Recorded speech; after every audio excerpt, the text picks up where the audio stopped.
Hello everyone and welcome to my YouTube channel. My name is Viola and I just want to start off by thanking God so much for being so faithful, for being merciful, for being gracious. I just love God, and I ask that even as I start today that you're going to join me, and even as our children are going back to school this coming week. Personally, it's a scary thing for me as much as it is for them, but for me it's because I really don't know whether the teachers or the schools are prepared. I will personally be there to see how they have set out the infrastructure, whether they have the taps, the sanitizers, and flowing water. Then I will let my child go, because I think they're just telling us to take our children to school because it is a directive. Because the whole time as we discussed with them, they kept saying, I don't know how we're going to start, but I know, we will push them, stuff like that. They really were on the same place with us. And then all of a sudden the children have to go back to school, and I don't know whether everything is in place. It is just scary. Well, let's see how it turns out. Yeah, so please like, subscribe, and even comment down below. So today I'll be telling you a story from the Bible, and it is for both the adult and the child.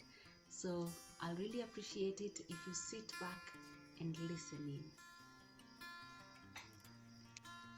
in. In the days when judges ruled the land, there was famine.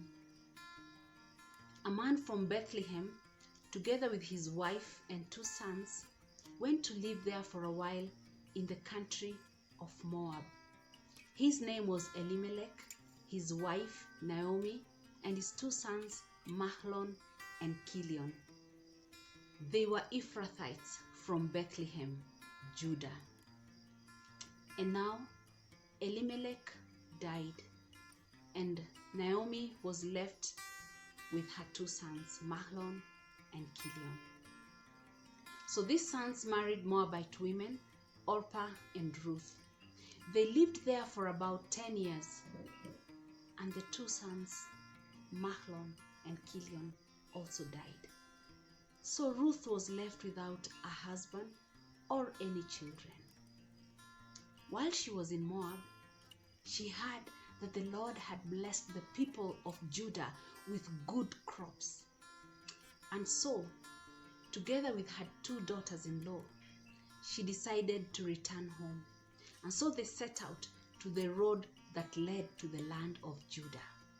Then Naomi told her daughters-in-law, "Go back to your mother's homes, and may the Lord show you kindness, just like you showed your dead husbands and me. May he grant each of you rest in another husband's home." And so she kissed them goodbye, and they wept loudly. And they said, "We are going back with you to your people." And she said, "Return back home. Why come with me? Am I going to give birth to more sons who will become your husbands? I'm too old for another husband. And even if I got another husband tonight, and he gave me 2 sons for each of you, would you be willing to wait until they grew up? Would you stay unmarried for them? Please return back home. It is even bitter for me than it is for you, because the Lord is against me." And at this point they wept loudly. And so Orpah kissed her mother-in-law goodbye, but Ruth clung on to her. And Naomi said, "Look, your sister-in-law has gone back to her people. She's gone back to her gods. Go back with her."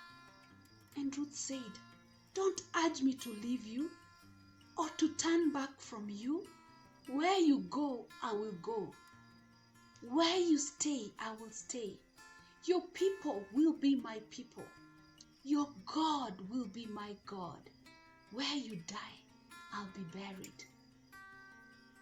Let the Lord deal with me, be it so severely, if even death separates you from me. When Naomi saw that Ruth was determined to go back with her, she stopped urging her. And so they set down the road and they traveled until they came to Bethlehem. When they arrived in Bethlehem, the whole town was stirred up because of them. And the women exclaimed, "Is this Naomi?" And she said, "Don't call me Naomi, call me Mara, because the Lord has made my life bitter. I left here full, and now I come back empty.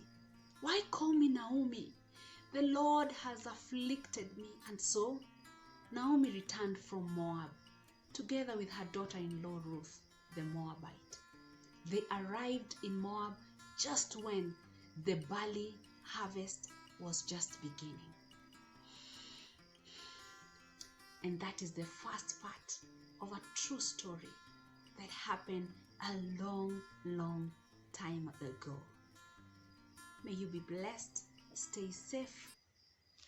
Bye.